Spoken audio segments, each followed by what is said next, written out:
며칠 전에 그런 얘기했죠. 안철수가. 보수 희망을 만드는 게 목표라면 유승민을 찍어달라고.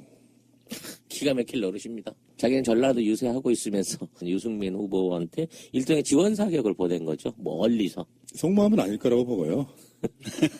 그러니까 이게 속마음이라기보다는 자기 태도를 좀 이쁘게 하는 거예요. 나를 못 찍겠으면 홍준표 찍지 말고 사실은 유승민 찍으라 이런 거거든요. 사실은 이게 정치적 노림수입니다. 내 표가 홍준표한테 가느니 그나마 유승민한테 가서 지금의 2위 지키기에 도움이 됐으면 하는 바람, 그거 이상이야도 없는 거예요. 그렇죠, 그렇죠. 네. 그게 속마음인 거죠. 예. 그러니까 어차피 제로섬 게임인데 나로서는 더 이상 그쪽에 가서 표 구걸할 능력이 없으니 유승민과 홍준표 둘이 박터지게 싸워서 어느 한쪽으로 확 쏠리지 않게끔 됐으면 좋겠다. 그래서 내가 어부지리로 지금까지 지켜왔던 지지율 어떻게든 고수해서 한 16%로 14%로 된 홍준표 이기고 싶다. 뭐 이런 속마음 아니겠어요? 근데 그것도 지금 얻기가 힘들 것 같다는 거지. 여론조사상으로 좀 드러나질 않아서 잘 모르겠지만 지금 안철수 후보가 내일 모레 이거 투표함을 까봤을 때 2위를 제대로 지켜냈을까? 이거 확신할 수 없는 지경에 이르러 버렸다는 거죠.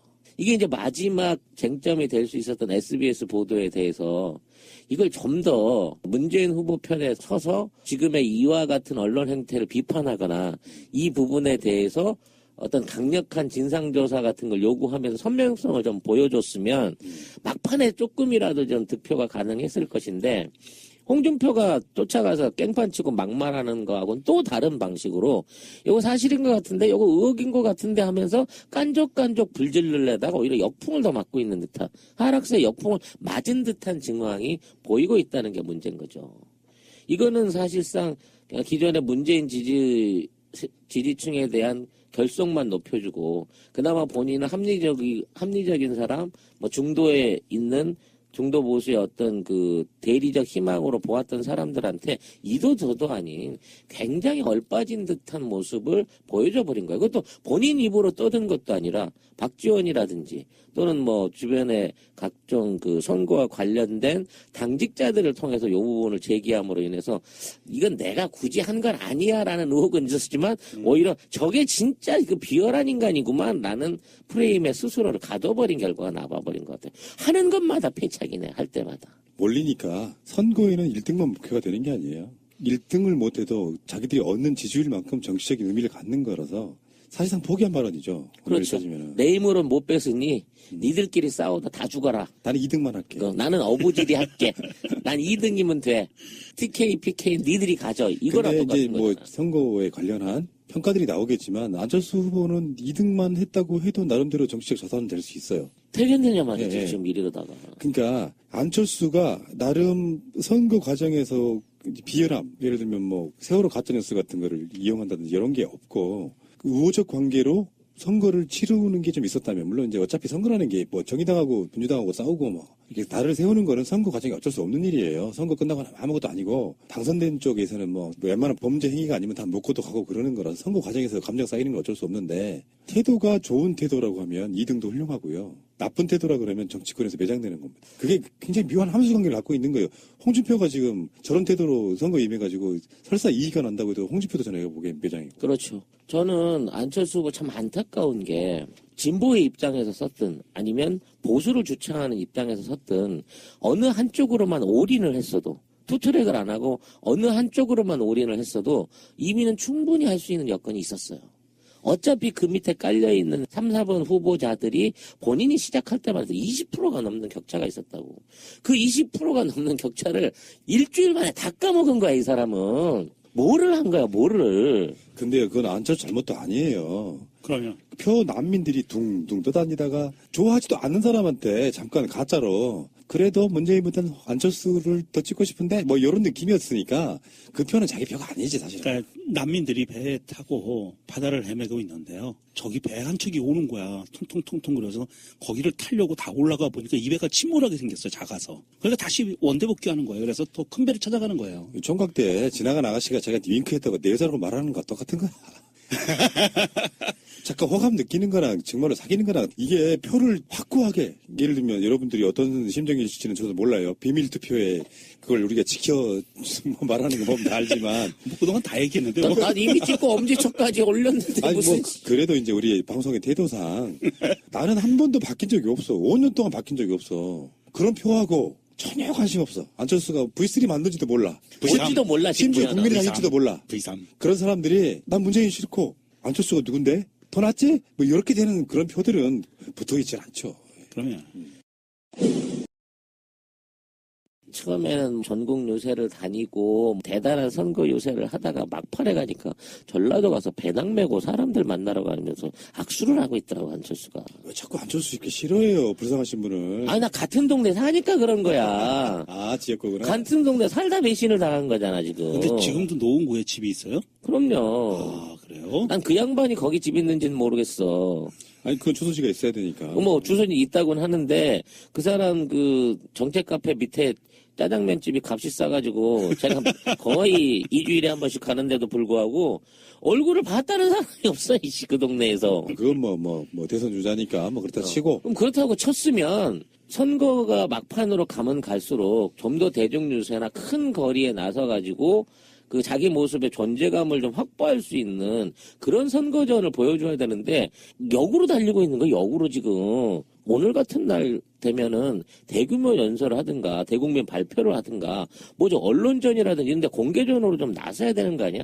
처음에 무슨 꽉 이거 연설 톤 바꿔가지고 그걸로 열심히 하는 것처럼 들더니 가면 갈수록 대중들한테 보여주는 게 두려운 건지 이게 더 악역과라고 생각해서 캠프가 작전을 거꾸로 깠는지 모르지만 가다 이제는 다른 후보들을 서로 지원해주면서 뭐 그쪽 후보를 찍어달라는 얘기를 사퇴한 사람도 아닌 완주하겠다는 사람이 하고 있는 이런 아이러니가 어디가 있냐고. 그러니까 요거는 지금 안철수의 프레임인데 적폐 세력으로 패권주의를 이야기하고 있는 사람이잖아요. 그러니까 홍준표하고 문재인은 절대 찍지 마라고 하는 것을 애들러서 말한 거예요. 심상정도 지켜 세웠잖아요. 정말로 진보의 목소리가 더 커지는 게 좋다는 분들은 저를 안 찍어도 되니까 심상정을 찍으라고 하는데 이게 되게 웃긴 게요.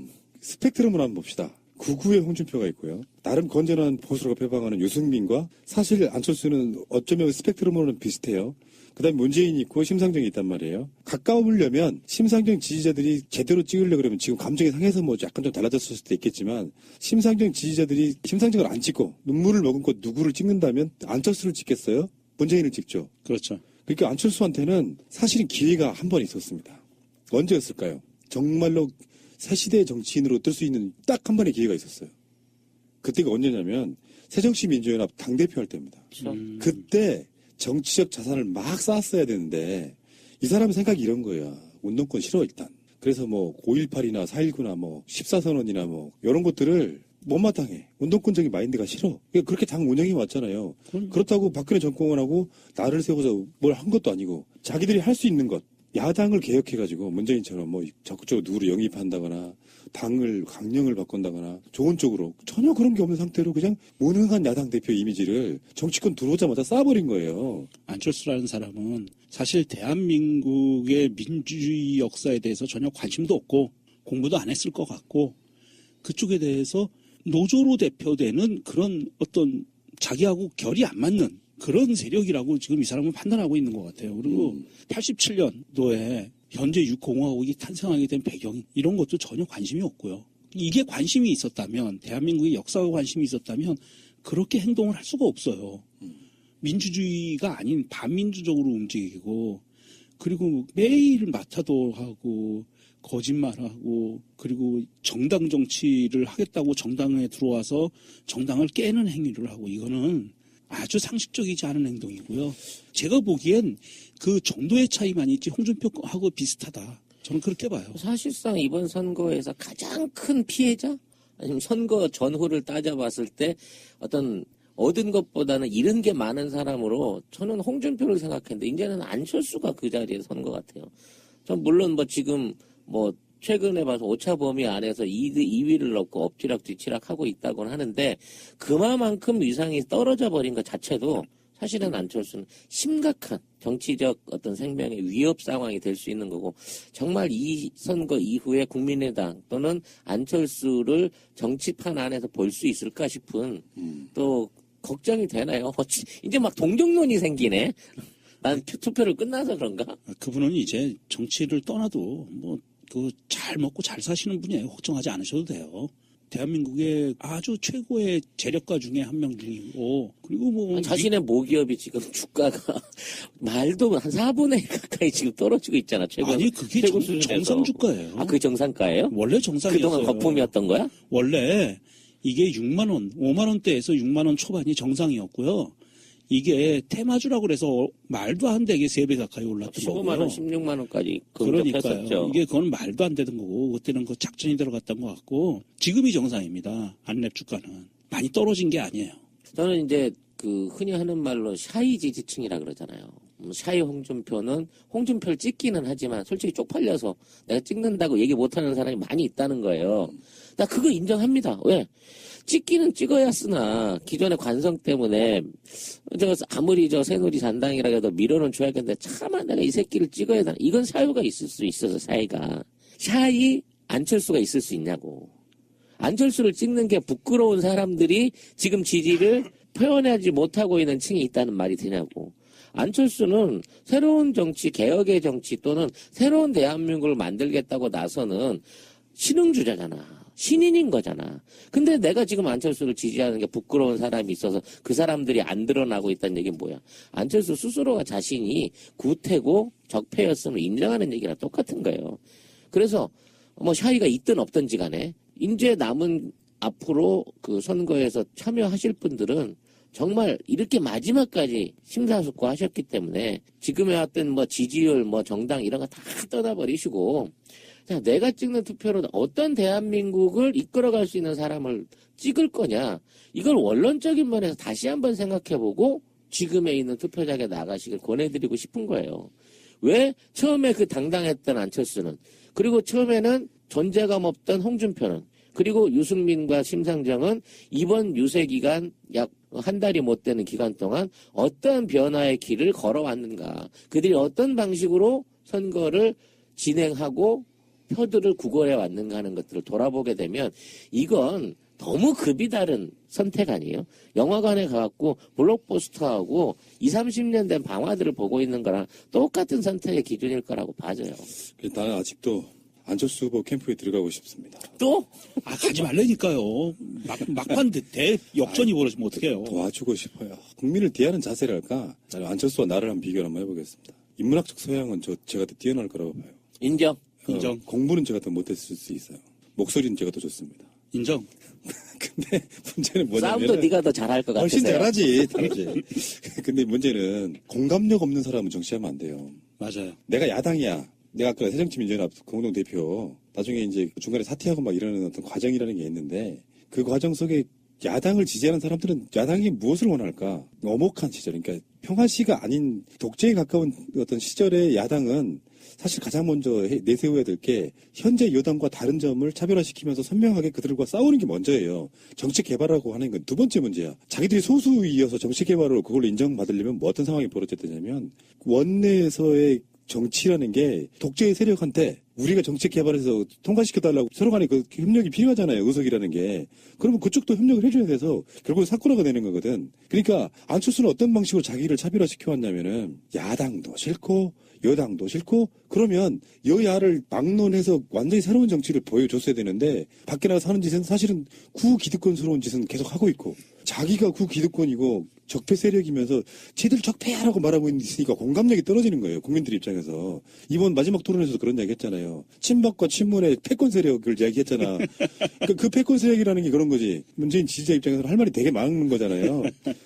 문재인 싫으니까 당 국회의원들 빼고 지역 감정 이용해가지고 선거에 나가서 안철수가 새정치민주연합 당대표 물러날 때가 사실은 정치 생명 끝난 거고요. 국민들이 이러이러한 어떤 조건들 때문에 야당이 너무 당시에 이제 못하고 있으니까 그 야당에게 채찍을 주는다는 의미에서 안철수가 마음에 들진 않지만 안철수의 당을 찍어줬다까지가 내가 지금까지 일관되게 주장해왔던 변수로서의 국민의당에 대한 이야기거든요. 근데 그게 이제 신이 나가지고 밖에 안 되는 정당 갖고 이제 대통령이 돼보겠다고 덤빈 건데요. 그러려면 제가 여러 가지 이야기를 했어요. 제1야당의 후보가 되는 것이 가장 대통령이 될 가능성이 높고 그래서 싫더라도 내부적으로 투쟁을 했어야 된다. 만약에 안철수가 더불어민주당에 남았다면요. 이런 상황이 벌어졌을 거예요. 둘이 경선을 붙었어. 지금 이재명하고 안희정이 아닌 안철수와 이재명과 안희정이 붙었다면 일부 이런 여론을 만들 수 있었습니다. 물론 그렇게 정치를 잘했다는 그 보장하에 못했으니까 사실은 그런 가능성도 없지만 예를 들어서 지난 대선 때 내가 양보했으니 당신 이제는 양보하시오. 물론 그 이전에 정치를 잘했어야 돼요. 그러니까 그런 것도 없어.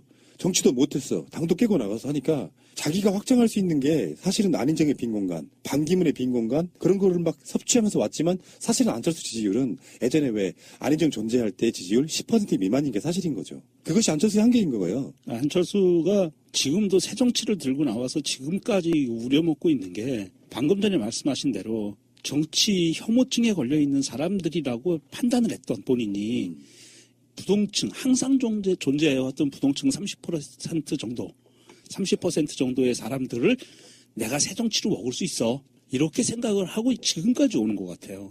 그게 새 정치라는 것도 정체불명이지만 여당도 공격하고 야당도 공격하고 하면서 다 쓰레기들이야. 그러니까 나한테 와라고 하는 것은 여야의 지지를 하는 사람들 빼고 나머지를 자기는 그렇게 단순하게 더하기 빼기로 봤던 것 같아요. 지난 5년간 정치에 있어서 가장 미스테리가 두 개 있었잖아요. 창조경제와 새정치입니다. 네. 실체가 없는. 실체 없는. 내가 아까 안철수 후보의 캠프로 들어가고 싶다는 말은 무슨 말이냐면 하루가 선거가 남았지만 보여주고 싶은 거예요. 새정치라는 게 무엇인가.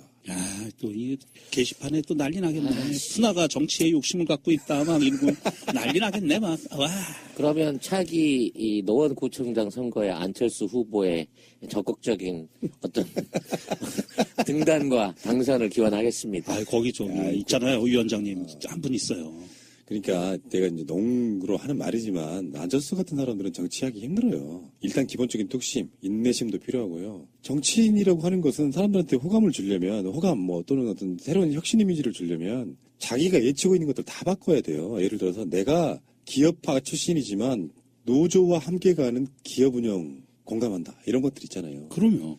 굉장히 중요한 거예요. 그리고 그거요. 문재인 후보가 공공부문 일자리 같은 것도 열렬하게 찬성해버리는 거야. 나라가 이제 일자리 만들 때가 됐다. 대기업들은 수명 끝났다. 이런 식의 아젠다를 던지면서 치고 올라와서 문재인을 구기득권으로 만들었어야 된다고요. 문재인 악으로 만들었어야 되는데 정책은 문재인보다 훨씬 더 보수적이야. 그 사람을 어떻게 받아들입니까? 우리 국민들 입장에서. 그러니까 뭐 같은 얘기의 편향이지만 반대의 경우로 홍준표를 비롯한 왜냐하면 지가 촛불을 선도했고 탄핵의 주도 세력이었다는 주장을 처음에 했으니까 홍준표를 비롯한 유승민 후보와 각을 세우고 지금 어차피 이 정권에서 보수는 물러서야 되고 새로운 보수의 탄생이 필요합니다. 제가 건전한 보수 할게요라고 여기에 전력 투구를 했어도 결과적으로 지금까지 보존 비용 지금 걱정해야 될 15%선 걱정하는 수준까지 떨어지지 않았다니까.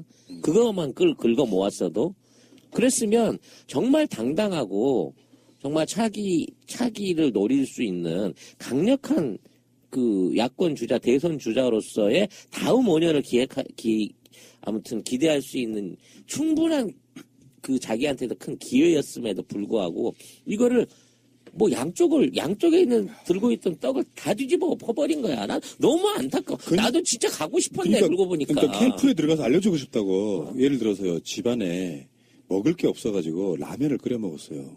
한 10명이, 대가족이. 근데 그 중에 한 놈 시키가 지만 많이 처먹겠다고 지분이랍시고 국자 같은 걸로 라면을 엄청 퍼가지고 지 그릇에 담아놨어요. 자기는 배가 불렀겠지. 그게 국민의당 창당과 총선에서의 승리예요. 근데 같은 정권 교체의 어떤 그 주체로서 인정할 수 있는 사람들은 없습니다. 그러니까 자기 스스로가 새정치민주연합 더불어민주당을 깨고 나갔을 때 이미 사실은 안철수는 대선 주자로서의 가치를 잃어버린 거예요.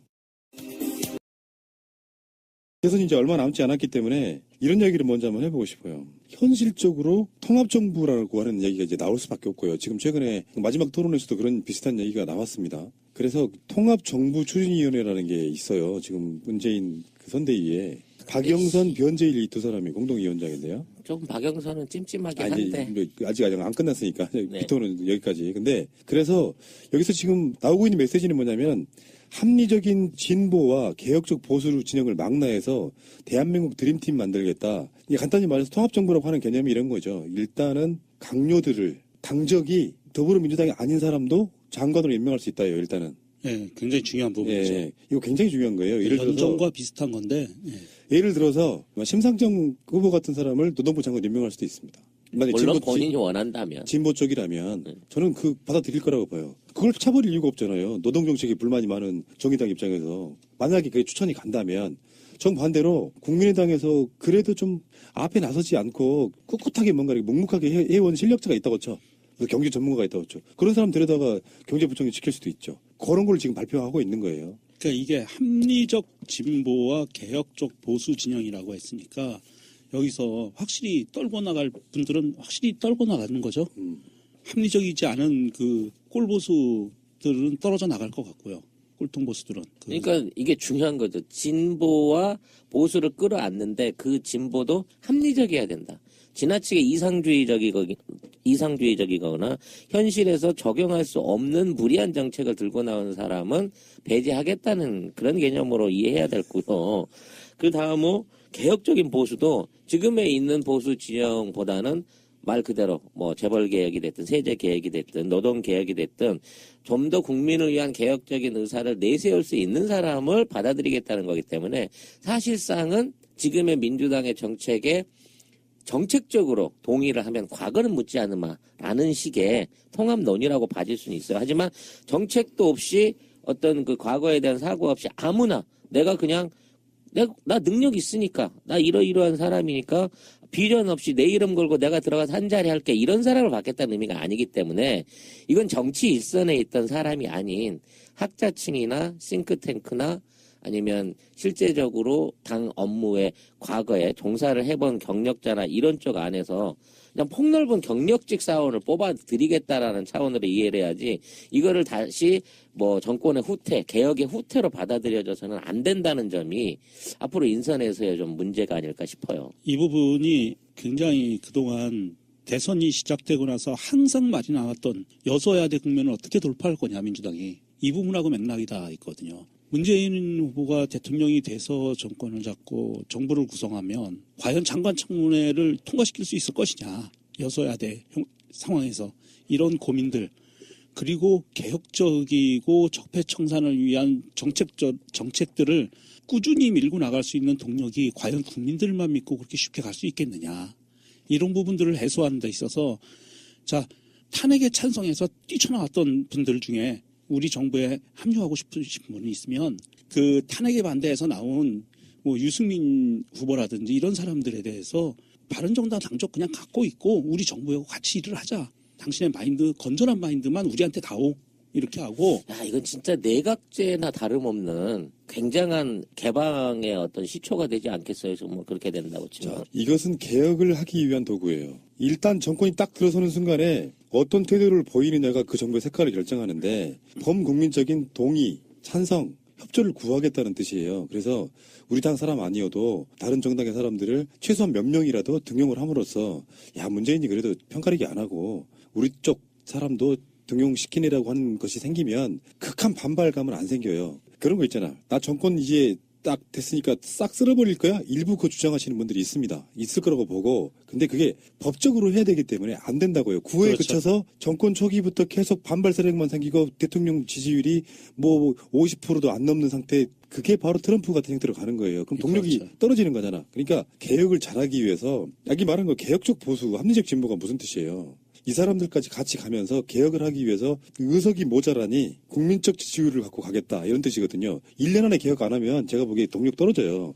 이럴 때 제가 봤을 땐 그래. 아까 말한 심상정, 유승민 가능성이 있다고 봅니다. 이런 사람들이 의원직 유지하면서 장관할 수 있잖아요. 우리나라는. 그렇죠. 그 상태로 만약에 상징적으로 두세 명만 꽂혀도 굉장히 많은 지지층이 따라올 거라고 봐요. 일단 이런 방식 찬성하고요. 아까 말한 것처럼 뭐 과거에 대한 반성 이런 거는 진짜 부역자 예를 들면 윤상현이나 이런 자들이 아닌 이상은 심지어 토론회에서 주적 논란이니 뭐네 빨갱이 비슷하게 그렇게 몰아붙인 사람을 받아들일 수 있다라고 하면 내부적인 반발은 조금 있을 수 있겠지만 반대쪽 진영에서는 정말 큰 그릇으로 보는 거라고 저는 보기 때문에 그 태도의 문제를 정확하게 하기 위해서 이렇게 받아들이겠다. 공동정부라고 볼 수는 없죠. 다른 정당과 연정을 하는 형태는 아니니까 예. 통합정부 만들겠다고 하고 심지어 내각 추천할 때 국민 추천제를 도입하겠다고 얘기를 하고 있어요. 그러니까 네. 인터넷에 사이트를 만들어 놓고 여기 와서 자기들이 추천하는 사람들 그 사람들을 반영할 수도 있다 이런 이야기죠. 이게 이제 뭐 우리 신빈님 안 계셔서 그렇지만 그분이 좋아하시는 시민 정치의 발로가 될 수 있는 좋은 제도가 될 수도 있고요.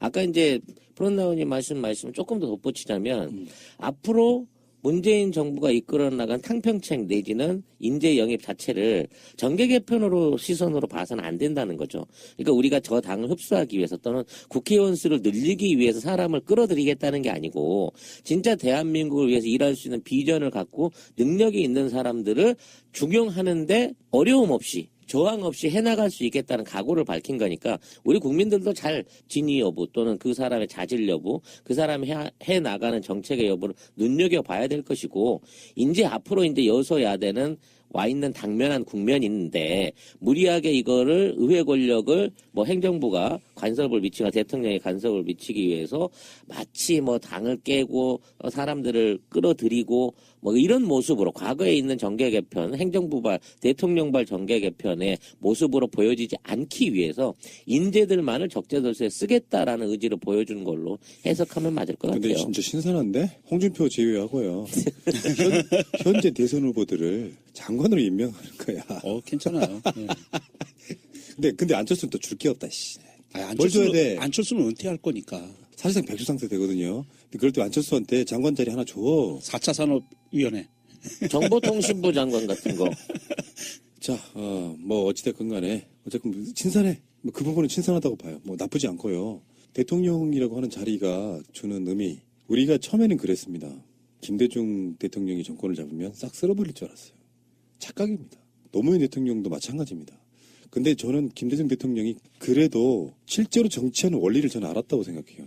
그런 거 있잖아요. 지금도 뭐 많은 분들은 친일 청산에 관한 문제, 독재 부역자에 관한 문제를 얘기하고 있지만 물론 저는 그건 패착이라고 봐요. 노태우 전두환을 사면했던 부분에 대한 패착. 물론 그건 김영삼 정권 말에 한 거기도 하지만요. 김대중 당선자 시절에. 가치관의 차이는 여러 가지 있을 수가 있는데 제 생각은 저는 그렇게 생각해요. 그때 당시 그런 식의 사면이나 이런 거는 오죽했으면이고요. 워낙에 소수였기 때문에 JP의 표가 없었다 그러면 우리나라 국민 중에 김대중 지지율은 사실은 30% 정도밖에 안 되는 다수의 반대자들이랑 같이 정치를 했던 거라고 보고요. 정치는 여러 가지가 있을 수 있습니다. 그 측면에서 뭐 적폐 세력과의 뭐 연대 내면에 여러 가지 논란이 있었지만 내가 봤을 때는 뭐 아까 농담처럼 나왔던 이야기인데 현재 대선 후보 중에도 장관이 될 수 있다. 당적을 정리 안 해도 된다는 말은 저는 그렇게 받아들이거든요. 원외에 있는 뭐 유력하지 않은 정치인을 염두에 두고 한 말은 아닌 것 같고요. 현역 국회의원이면서 뭔가 그쪽에 전문성을 갖고 있는 사람이면 등용할 수도 있다. 이런 거 보면 사실은 대선 후보 중에 한두 명은 어차피 심상정이나 유승민 같은 사람들이 이번에 당선되려고 나오지는 않았을 거예요.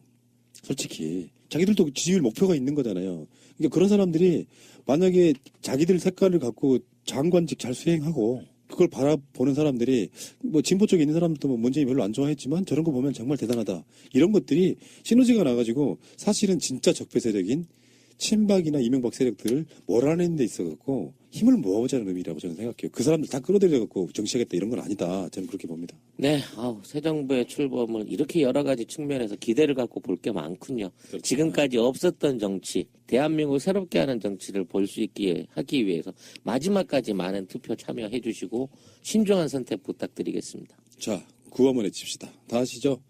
어떤 마음인지 한번 보겠어요. 세 글자예요. 하나, 둘, 셋. 이기자! 뭐라고 그랬어요? 이기자. 며칠 전에 그런 얘기 했죠. 안철수가. 보수 희망을 만드는 게 목표라면 유승민을 찍어달라고. 기가 막힐 노릇입니다. 자기는 전라도 유세하고 있으면서 유승민 후보한테 일종의 지원 사격을 보낸 거죠. 멀리서. 속마음은 아닐 거라고 보고요. 그러니까 이게 속마음이라기보다는 자기 태도를 좀 이쁘게 하는 거예요. 나를 못 찍겠으면 홍준표 찍지 말고 사실은 유승민 찍으라 이런 거거든요. 사실은 이게 정치적 노림수입니다. 내 표가 홍준표한테 가느니 그나마 유승민한테 가서 지금의 2위 지키기에 도움이 됐으면 하는 바람, 그거 이상이야도 없는 거예요. 그렇죠, 그렇죠. 그게 속마음인 거지. 예. 그러니까 어차피 제로섬 게임인데 나로서는 더 이상 그쪽에 가서 표 구걸할 능력이 없으니 유승민과 홍준표 둘이 박터지게 싸워서 어느 한쪽으로 확 쏠리지 않게끔 됐으면 좋겠다. 그래서 내가 어부지리로 지금까지 지켜왔던 지지율 어떻게든 고수해서 한 16%로 14%로 된 홍준표 이기고 싶다. 뭐 이런 속마음 아니겠어요? 근데 그것도 지금 얻기가 힘들 것 같다는 거지. 여론조사상으로 좀 드러나질 않아서 잘 모르겠지만 지금 안철수 후보가 내일 모레 이거 투표함을 까봤을 때 2위를 제대로 지켜냈을까? 이거 확신할 수 없는 지경에 이르러 버렸다는 거죠. 이게 이제 마지막 쟁점이 될 수 있었던 SBS 보도에 대해서 이걸 좀 더 문재인 후보 편에 서서 지금의 이와 같은 언론 행태를 비판하거나 이 부분에 대해서 어떤 강력한 진상조사 같은 걸 요구하면서 선명성을 좀 보여줬으면 막판에 조금이라도 좀 득표가 가능했을 것인데 홍준표가 쫓아가서 깽판 치고 막말하는 거하고는 또 다른 방식으로 이거 사실인 것 같은데 이거 의혹인 것 같은데 하면서 깐족깐족 불질르려다가 오히려 역풍을 더 맞고 있는 듯한 하락세 역풍을 맞은 듯한 증황이 보이고 있다는 게 문제인 거죠.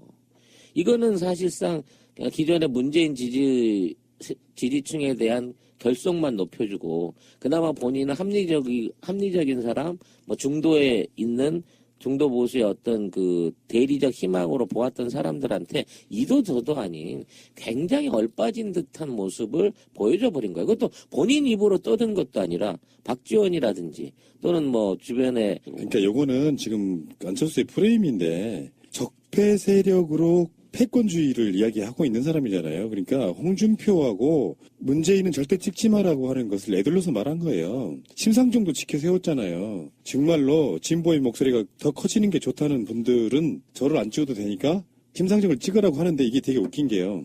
스펙트럼을 한번 봅시다. 구구의 홍준표가 있고요. 나름 건전한 보수로 표방하는 유승민과 사실 안철수는 어쩌면 스펙트럼으로는 비슷해요.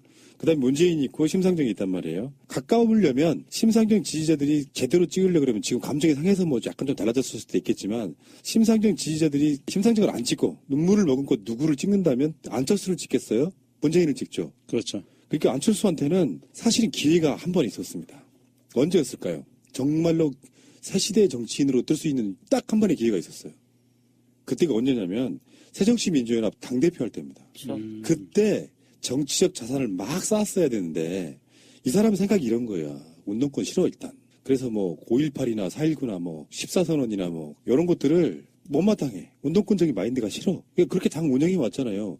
그렇다고 박근혜 정권하고 나를 세워서 뭘 한 것도 아니고 자기들이 할 수 있는 것. 야당을 개혁해가지고 문재인처럼 뭐 적극적으로 누구를 영입한다거나 당을 강령을 바꾼다거나 좋은 쪽으로 전혀 그런 게 없는 상태로 그냥 무능한 야당 대표 이미지를 정치권 들어오자마자 쌓아버린 거예요. 안철수라는 사람은 사실 대한민국의 민주주의 역사에 대해서 전혀 관심도 없고 공부도 안 했을 것 같고 그쪽에 대해서 노조로 대표되는 그런 어떤 자기하고 결이 안 맞는 그런 세력이라고 지금 이 사람은 판단하고 있는 것 같아요. 그리고 87년도에 현재 6공화국이 탄생하게 된 배경 이런 것도 전혀 관심이 없고요. 이게 관심이 있었다면 대한민국의 역사가 관심이 있었다면 그렇게 행동을 할 수가 없어요. 민주주의가 아닌 반민주적으로 움직이고 그리고 매일 마타도하고 거짓말하고 그리고 정당 정치를 하겠다고 정당에 들어와서 정당을 깨는 행위를 하고 이거는 아주 상식적이지 않은 행동이고요. 제가 보기엔 그 정도의 차이만이 다시 원대복귀하는 거예요. 그래서 더 큰 배를 찾아가는 거예요. 총각 때 지나간 아가씨가 자기한테 윙크했다고 내 여자라고 말하는 거와 똑같은 거야. 잠깐 호감 느끼는 거랑 정말로 사귀는 거랑 이게 표를 확고하게 예를 들면 여러분들이 어떤 심정이실지는 저도 몰라요. 비밀 투표에 그걸 우리가 지켜 뭐 말하는 거 보면 다 알지만 뭐 그동안 다 얘기했는데 난 이미 찍고 엄지척까지 올렸는데 아니 무슨 뭐 그래도 이제 우리 방송의 태도상 나는 한 번도 바뀐 적이 없어. 5년 동안 바뀐 적이 없어. 그런 표하고 전혀 관심 없어. 안철수가 V3 만든지도 몰라. 뭔지도 몰라. 심지어 진짜. 국민이 할지도 몰라. V3. 그런 사람들이 난 문재인 싫고 안철수가 누군데? 더 낫지? 뭐 이렇게 되는 그런 표들은 붙어 있질 않죠. 그러면 처음에는 전국 요새를 다니고 대단한 선거 요새를 하다가 막판에 가니까 전라도 가서 배낭 메고 사람들 만나러 가면서 악수를 하고 있더라고, 안철수가. 왜 자꾸 안철수 이렇게 싫어해요, 불쌍하신 분을. 아니, 나 같은 동네 사니까 그런 거야. 아, 지역구구나. 같은 동네 살다 배신을 당한 거잖아, 지금. 근데 지금도 노원구에 집이 있어요? 그럼요. 아, 그래요? 난 그 양반이 거기 집 있는지는 모르겠어. 아니, 그건 주소지가 있어야 되니까. 뭐 주소지 있다고는 하는데 그 사람 그 정책 카페 밑에 짜장면집이 값이 싸가지고 제가 거의 2주일에 한 번씩 가는데도 불구하고 얼굴을 봤다는 사람이 없어, 이씨, 그 동네에서. 그건 뭐 대선 주자니까 뭐 그렇다 치고. 그럼 그렇다고 쳤으면 선거가 막판으로 가면 갈수록 좀 더 대중 유세나 큰 거리에 나서가지고 그 자기 모습의 존재감을 좀 확보할 수 있는 그런 선거전을 보여줘야 되는데 역으로 달리고 있는 거, 역으로 지금. 오늘 같은 날 되면은 대규모 연설을 하든가 대국민 발표를 하든가 뭐 좀 언론전이라든지 이런 데 공개전으로 좀 나서야 되는 거 아니야? 처음에 무슨 이거 연설 톤 바꿔가지고 그걸로 열심히 하는 것처럼 들더니 가면 갈수록 대중들한테 보여주는 게 두려운 건지 이게 더 악역과라고 생각해서 캠프가 작전을 거꾸로 깠는지 모르지만 가다 이제는 다른 후보들을 서로 지원해주면서 그쪽 후보를 찍어달라는 얘기를 사퇴한 사람도 아닌 완주하겠다는 사람이 하고 있는 이런 아이러니가 어디가 있냐. 각종 그 선거와 관련된 당직자들을 통해서 이 부분을 제기함으로 인해서 이건 내가 굳이 한 건 아니야라는 의혹은 있었지만 오히려 저게 진짜 그 비열한 인간이구만 라는 프레임에 스스로를 가둬버린 결과가 나와버린 것 같아요. 하는 것마다 패착이네, 할 때마다. 몰리니까 선거에는 1등만 목표가 되는 게 아니에요. 1등을 못해도 자기들이 얻는 지지율만큼 정치적인 의미를 갖는 거라서 사실상 포기한 발언이죠. 그렇죠. 내 힘으로는 못 뺐으니 니들끼리 싸우다 다 죽어라. 나는 2등만 할게. 나는 어부지리 할게. 난 2등이면 돼. TK, PK 니들이 가져. 이거랑 근데 이제 똑같은 뭐 거잖아. 선거에 관련한 평가들이 나오겠지만 안철수 후보는 2등만 했다고 해도 나름대로 정치적 자산은 될 수 있어요. 되겠느냐 말이지, 예. 지금 이러다가. 그러니까 안철수가 나름 선거 과정에서 비열함, 예를 들면 뭐 세월호 가짜뉴스 같은 거를 이용한다든지 이런 게 없고 우호적 관계로 선거를 치르는 게 좀 있었다면, 물론 이제 어차피 선거라는 게 뭐 정의당하고 민주당하고 싸우고 뭐 이렇게 달을 세우는 거는 선거 과정이 어쩔 수 없는 일이에요. 선거 끝나고 아무것도 아니고 당선된 쪽에서는 뭐 웬만한 범죄 행위가 아니면 다 놓고도 가고 그러는 거라서 선거 과정에서 감정 쌓이는 건 어쩔 수 없는데, 태도가 좋은 태도라고 하면 2등도 훌륭하고요. 나쁜 태도라 그러면 정치권에서 매장되는 겁니다. 그게 굉장히 묘한 함수관계를 갖고 있는 거예요. 홍준표가 지금 저런 태도로 선거 임해가지고 설사 이의가 난다고 해도 홍준표도 저는 보기엔 매장이고. 그렇죠. 저는 안철수 후보 참 안타까운 게 진보의 입장에서 썼든 아니면 보수를 주창하는 입장에서 썼든 어느 한쪽으로만 올인을 했어도, 투트랙을 안 하고 어느 한쪽으로만 올인을 했어도 이미는 충분히 할 수 있는 여건이 있었어요. 어차피 그 밑에 깔려있는 3, 4번 후보자들이 본인이 시작할 때만 해도 20%가 넘는 격차가 있었다고. 그 20%가 넘는 격차를 일주일 만에 다 까먹은 거야, 이 사람은. 뭐를 한 거야, 뭐를. 근데요, 그건 안철수 잘못도 아니에요. 그러면 표 난민들이 둥둥 떠다니다가 좋아하지도 않는 사람한테 잠깐 가짜로 그래도 문재인보다는 안철수를 더 찍고 싶은데 뭐 이런 느낌이었으니까 그 표는 자기 표가 아니지 사실은. 그러니까 난민들이 배에 타고 바다를 헤매고 있는데요. 저기 배 한 척이 오는 거야. 통통통통 그래서 거기를 타려고 다 올라가 보니까 이 배가 침몰하게 생겼어요. 작아서. 그러니까 홍준표하고 비슷하다. 저는 그렇게 봐요. 사실상 이번 선거에서 가장 큰 피해자? 아니면 선거 전후를 따져봤을 때 어떤 얻은 것보다는 잃은 게 많은 사람으로 저는 홍준표를 생각했는데 이제는 안철수가 그 자리에 선 것 같아요. 전 물론 뭐 지금 뭐 최근에 봐서 오차 범위 안에서 2위를 넣고 엎치락 뒤치락 하고 있다고는 하는데 그만큼 위상이 떨어져 버린 것 자체도 사실은 안철수는 심각한 정치적 어떤 생명의 위협 상황이 될 수 있는 거고, 정말 이 선거 이후에 국민의당 또는 안철수를 정치판 안에서 볼 수 있을까 싶은 또 걱정이 되나요? 이제 막 동정론이 생기네. 난 투표를 끝나서 그런가? 그분은 이제 정치를 떠나도 뭐 그 잘 먹고 잘 사시는 분이에요. 걱정하지 않으셔도 돼요. 대한민국의 아주 최고의 재력가 중에 한 명 중이고, 그리고 뭐 자신의 모기업이 지금 주가가 말도 한 4분의 1 가까이 지금 떨어지고 있잖아. 최고. 아니 그게 최고 정상 주가예요. 아, 그게 정상가예요? 원래 정상이었어요. 그동안 거품이었던 거야? 원래 이게 6만 원, 5만 원대에서 6만 원 초반이 정상이었고요. 이게 테마주라고 그래서 말도 안 되게 3배 가까이 올랐던 15만 거고요. 원, 16만 원까지 그러니까요. 급락했었죠. 이게 그건 말도 안 되는 거고 그때는 그 작전이 들어갔던 것 같고 지금이 정상입니다. 안랩 주가는 많이 떨어진 게 아니에요. 저는 이제 그 흔히 하는 말로 샤이 지지층이라 그러잖아요. 샤이 홍준표는 홍준표를 찍기는 하지만 솔직히 쪽팔려서 내가 찍는다고 얘기 못하는 사람이 많이 있다는 거예요. 나 그거 인정합니다. 왜? 찍기는 찍어야 쓰나 기존의 관성 때문에 저 아무리 저 새누리 잔당이라 해도 밀어는 줘야겠는데 차마 내가 이 새끼를 찍어야 되나. 이건 사유가 있을 수 있어서 샤이가. 샤이 안철수가 있을 수 있냐고. 안철수를 찍는 게 부끄러운 사람들이 지금 지지를 표현하지 못하고 있는 층이 있다는 말이 되냐고. 안철수는 새로운 정치, 개혁의 정치 또는 새로운 대한민국을 만들겠다고 나서는 신흥주자잖아. 신인인 거잖아. 근데 내가 지금 안철수를 지지하는 게 부끄러운 사람이 있어서 그 사람들이 안 드러나고 있다는 얘기는 뭐야. 안철수 스스로가 자신이 구태고 적폐였